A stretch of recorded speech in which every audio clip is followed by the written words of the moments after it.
The last few months of my life have been crazy. I was on an emotional and mental roller coaster ride without knowing when this would all stop. I am a 35-year-old man and was married to a 31-year-old immature and naive woman. Let's call her Katie. Of course, it's her fictitious name, and I won't reveal her identity. Anyways, Katie and I met through a mutual friend and went out on a few dates. We instantly hit it off and decided to get married. I was skeptical about the decision of marriage. Katie was great and everything, but deep down, I doubted she was ready for the marriage. I suggested we live together and take things slow, but she convinced me marriage would be a good idea. After a few months, Katie showed me her true colors. She would subtly taunt me for not having much money to spend on her, or sometimes she would make me feel bad for asking her to contribute to household expenses. I didn't mind, but her unhappiness and disappointment were evident with time. She would give me examples of her friends who didn't have to work and enjoyed staying home, or she would talk about her friends' husbands who were filthy rich. I used to tell her that she knew my financial standing when we married. Anyways, this became quite frequent. She was always whiny, and whatever I did was never enough for her. I wanted this marriage to work, really. But she was giving me a tough time by playing a victim. I always remembered her birthdays, anniversaries, and special days, took her out shopping, and gave her gifts. And she was happy when I spent it on her. But let's get practical. I couldn't take her out every day or shower her with gifts. The worst part was that my in-laws made it clear to me that Katie deserved someone better, and I was no match for her. It infuriated me, but I dismissed their opinions and continued my life. Things were fine between me and Katie, except for her occasional whines, which I had learned to ignore. Then came a twist that was a big shock for me. I received a call from my friend, who also happens to be my colleague. Let's name him John for the post. John and I were good friends. We hung out a few times every month and went out for drinks. John was charismatic and knew exactly what to say to win the other person's heart. Many people loved being around him. John knew he had this power, and he loved it. He even used his charisma to cheat on multiple women, despite being married to a lovely and kind wife, Sheila, fictitious name. I often told him to focus on his wife and kid and stop cheating with other young women his age, but he never took me seriously. Instead, he enjoyed spending time with young colleagues or their friends. So, when I received the call from John, he was losing his head because his wife had caught him cheating. I told him this was bound to happen, as he was never careful about his flings. This wasn't the answer that John wanted to hear, so he cut me off completely. Honestly, I didn't mind, because he wasn't someone who was my best friend or someone who was falsely accused of cheating. A few days later, John told me his wife had moved out and filed for divorce. He didn't seem upset, which was honestly shocking for me. I didn't see any kind of disturbance or stress on his face. Anyways, I didn't pry much and went on with my day. When it was time to leave, my car bailed on me. John being John stepped up to help me, and I couldn't turn down his offer. Maybe if I had, none of this would have happened to me. I got into John's car and asked him how he was doing. I guess he was waiting for this cue, and began to tell me how miserable Shayla was, and how she had the child, when they both decided to wait for some time. Then, he told me he was never happy with Sheila, and stayed in this marriage because of his son. He even hinted that he was delighted that Sheila filed for divorce. However, the divorce proceedings had halted due to lack of evidence from Sheila's side. I listened to him throughout the way, and when we finally reached home, I thanked him for helping me and invited him inside for dinner. He agreed, and with a big grin, he came inside with me. Katie was surprised to see John with me. I told her he would join us for dinner, and she nodded. She signaled me to come to the kitchen, and I understood she didn't like John around. I told her that John had dropped me, so I had to invite him out of courtesy, to which John instantly agreed. Katie, John, and I sat for dinner, and John smiled politely and thanked us for being good hosts. He also complimented Katie for being an excellent cook and asked her for the recipe. Katie and John talked more, and I was happy they were getting along well. I knew John was a big flirt, but I was sure that at least he wouldn't flirt with his friend's wife. But I was utterly wrong. For the next few days, everything was fine. But one weekend, John invited me and Katie for dinner at his house. I tried to refuse his invitation politely, but he was adamant. He asked me to bring Katie as well. I didn't want to go to his place for one major reason. His apartment was great, and Katie would be upset that I couldn't afford a nice apartment. Plus, John would brag about how much he spent on Sheila. She was still unhappy and ungrateful. I called Katie and told her about John's invitation, and I secretly prayed that she would ask me to turn it down. But Katie was happy and told me she would make the dessert at John's place. Katie was ready to go to dinner and was in a good mood. Seeing her happy made me happy, and I felt relaxed that maybe she won't get upset over John's better apartment and car. John was an excellent host, and he treated us well. He kept thanking us repeatedly for joining him for dinner and giving him company during his tough time. John was trying to gain sympathy for how his wife left him, and Katie was ready to provide him with that. John told us how he took Sheila on vacations and bought expensive things, yet she still left him and falsely accused him of cheating. Katie agreed with John that he was a wonderful husband who worked hard for Sheila and gave her a good life, but she was ungrateful. I wanted to speak up and tell Katie that John was a big cheat, and Sheila had forgiven him plenty of times, but now the matter had reached boiling point, and Sheila had to decide for herself and her son. When we came home, Katie couldn't help but constantly talk about what a gentleman John was, and he didn't deserve someone like Sheila. I told Katie that John is great with words and twisting events in his favor.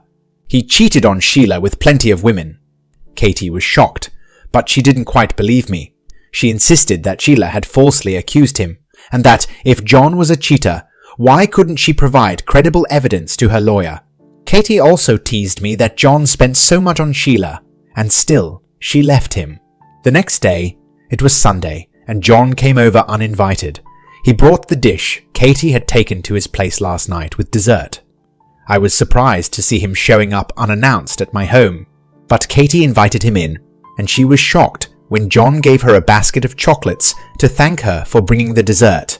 Katie insisted that he stayed for lunch, and John accepted it without any reservations. I gave a black look to Katie for asking him to stay, but she totally blew me off. I saw her making an extra effort to prepare lunch. Otherwise, usually, we order something as Katie refused to cook on Sundays. John complimented Katie, and they both talked and joked, which I wasn't quite comfortable with. I couldn't control my irritation when John left and lashed out at Katie. I told her why she was so friendly with a guy going through a divorce and was notorious for being the biggest flirt. But Katie told me I was insecure and couldn't handle that someone was treating her better. She complained that I had never appreciated her for her effort, and how John complimented her every time and brought her chocolates. My blood boiled, and I wanted to hurl something at her face, but I stormed out of the house instead. Katie didn't even try to stop me. When I returned that night, I apologized to Katie for my anger and told her I would be more considerate and appreciate her. I even brought her favorite ice cream tub and expected her to forgive me. But instead, she snorted and got crazy for bringing her just ice cream after screaming at her. I decided to let her sleep and discuss the issue the following morning. Katie and I returned to our old selves and didn't bring up any subject of John. She would sometimes press me to give her more details about John's divorce or how he was managing alone, but I tried dodging the subject or giving her a one-line answer to satiate her curiosity. A few days later, I had to go out of the city to meet my mother, who had undergone surgery for her breast cancer. I asked Katie if she could come along, but she refused and said she couldn't take an off from her work. I understood and told her I'd return in a few days. I called her daily, but her phone would usually be busy or she would reply late. I asked her if her phone was working fine, and she always said she was talking to her friend Emily from work. I knew she and Emily had been friends for so many years, so I believed her. I filled her in with all the details for my mother's surgery, but she was always in a hurry and didn't seem interested in hearing me out. I even told her I missed her, but she didn't say once that she missed me too. or ask me to return sooner than I intended. I found it strange, but didn't pay much attention to it.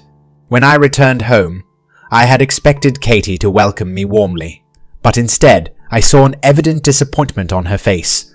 I asked her if everything was okay, and she always brushed it off that she was tired or had a rough day at work. I was worried that something was bothering her, but she hid it from me. Another thing I noticed was she was reluctant to get intimate with me. It was bothering me. There was a definite wedge between us both, and Katie avoided it.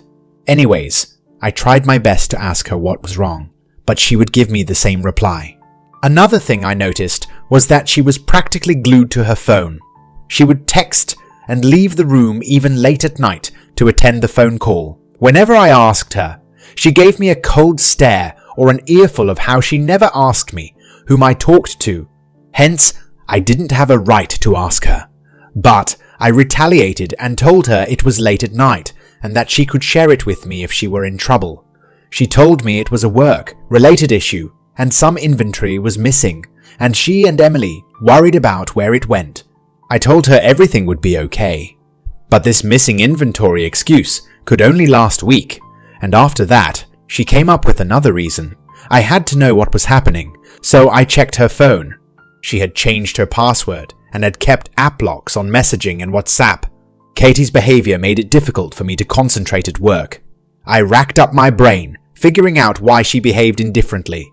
And very soon, I got my answer, and trust me, I hadn't even imagined in my wildest dream that this is how my wife would repay me for my love and loyalty towards her. I tried to amend things with Katie, and decided to pick her up from work and take her somewhere nice for lunch. I called her and told her to wind up her work and get ready as I was coming to pick her up, but she told me that she had loads of work and couldn't make it out today. She quickly disconnected the phone. I changed my plans and took her out for dinner after she returned. On my way back home, I met Katie's friend Emily. She had stopped by to meet Katie and ask her how she was doing, as she wasn't picking up her phone. I was shocked, and I asked Emily if Katie was at work. Emily was perplexed and told me that Katie hadn't been coming to work for the last 2 days as she was down with a fever and worried it might be typhoid or dengue. Embarrassed, I was burning red, and Emily knew something was wrong. I feebly tried to tell Emily that Katie had gone to stay with her sister, and I didn't know she didn't go to work. The entire situation was so embarrassing that I called Katie again and asked her where she was, to which she lashed out at me and told me she was at work and it would get late, so I shouldn't wait for her. I opened my laptop again to access her messages and to see what she was up to, but her WhatsApp was clean. I knew the password to her Facebook account, so I logged in and checked if she was talking to someone there, but it was also clean. I opened her email inbox, and there was a long thread of emails between her and my colleague. I was devastated when I read their filthy messages and discovered they slept together. From all their emails, I figured that my wife was happy spending time with John and how much she loved it when he paid attention to her and treated her nicely, which I, according to her, never even came close to.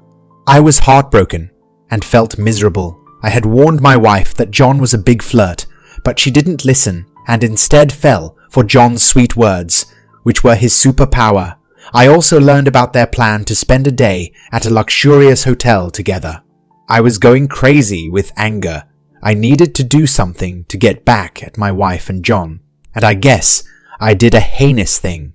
I downloaded their videos and images from the email and took screenshots of their dirty text. After that, I emailed all the evidence to Sheila from an anonymous email, but it still didn't calm my anger. I wanted to avenge myself and teach Katie a lesson, so I shared her images and text with her family, who always thought she didn't deserve me. I knew that doing so would bring Katie home, and she would go crazy over what I did. Katie is out of my life, and our divorce is in process. I am glad that I removed a cheating partner from my life, but it hurts me that a woman once so in love with me cheated behind my back with a guy who was unaware of the word sincerity in a relationship, and I had warned Katie about it. but she trusted that filthy John over me. So I guess she deserved what happened to her. This incident had taught me a major lesson that your love and loyalty doesn't stop your partner from infidelity. Here's my advice to everyone. If you ever find out that your partner is cheating behind your back, just let them go. You don't deserve to have someone who cannot stay loyal to you. Then it struck me that John had taken a week's leave from the office and that Katie had lied to her friend about being down with high-grade fever so she could spend a few days with John. Their scheming to cheat behind me was nauseating, and I couldn't control my anger. I called John and asked her where he was, to which he laughed and replied that he was with a desperate housewife whose husband paid no attention to her and was giving her the time of her life. I tried to remain calm even though he was speaking about my wife, and he had made it clear that he was having a fling. I recorded our call and asked him if he liked the woman he was currently going out with, to which he laughed and said that he was bored, and since Sheila was not around, he could go out with any woman. He also told me that he would soon dump the woman. And my plan worked. She kept calling me, and I didn't receive her call. In the next hour, Katie was in my apartment and shouting like a maniac for invading her privacy and sending all her pictures to her family. I told her I was filing for a divorce, and she could pack her stuff and leave. I guess she was ready for it, but there was a satisfied look on her face, and she confidently told me that John had promised to marry her after his divorce was finalized. I played the recording for her and watched the color drain from her face when she learned that she was just another toy for killing John's boredom and that he never intended to wife her up. I guess that look on Katie's face cooled me down, and I felt relaxed. Once her phone was unlocked, I opened her WhatsApp on my laptop. Nothing was wrong, and everything appeared the same, except for 2 contacts named Emily. I opened the chat and found out that the other Emily was a guy, and she talked to him daily. I was furious, and I confronted her right away. I lashed out at her that she was flirting with a guy behind me. At first, she accused me of invading her privacy and denied being in an affair with anyone, but I showed her the messages and the double-meaning jokes in the chat. She told me that it was one of her colleagues who was goofy and she liked talking to him. I asked her why she had named him Emily on the phone if he was just a friend, but she told me that she was worried about my reaction, so she used a girl's name. I was angry with Katie and didn't want to see her face, but she assured me she wouldn't talk to that guy, and I was relieved